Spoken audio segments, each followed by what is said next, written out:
In Lesson 2, we learn about energy conversion and conservation.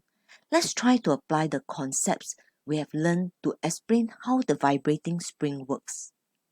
If you're holding the weight and not letting it hang freely, nor stretching nor compressing the spring, there is only gravitational potential energy. If you compress the spring, you exert a force that transfers energy to the spring. The spring gains gravitational potential energy because of higher level above ground. It also gains elastic potential energy.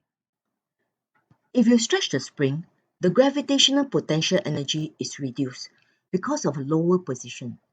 The force that pulls the spring effects a transfer of energy.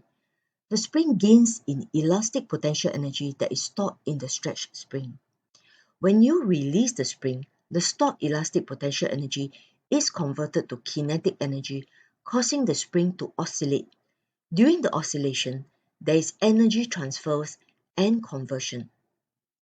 Each time, as the weight moves towards the center of vibration, its elastic potential energy is being converted to kinetic energy.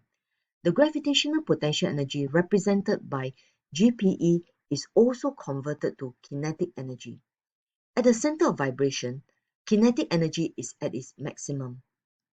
However, as the weight goes beyond the center of vibration, the spring gets stretched again and will gain in elastic potential energy.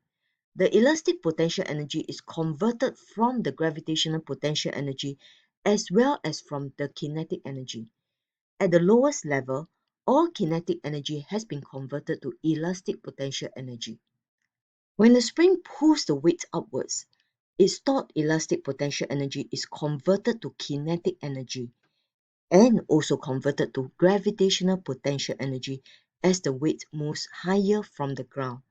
Again, at the center of vibration, the kinetic energy will reach a maximum. Beyond the center of vibration, the kinetic energies are converted back to gravitational potential energy and elastic potential energy as the spring gets compressed again. At the highest level, kinetic energy is again zero. As the spring oscillates up and down, some energies are lost to the surrounding as heat and sound energy. When all the energies that you have effected when you first stretch the spring have been lost to the surrounding, the spring will eventually come to a stop. The important thing to note here is that energy can neither be created nor destroyed in any process. It can be converted from one form to another or transferred from one body to another, but the total amount remains constant.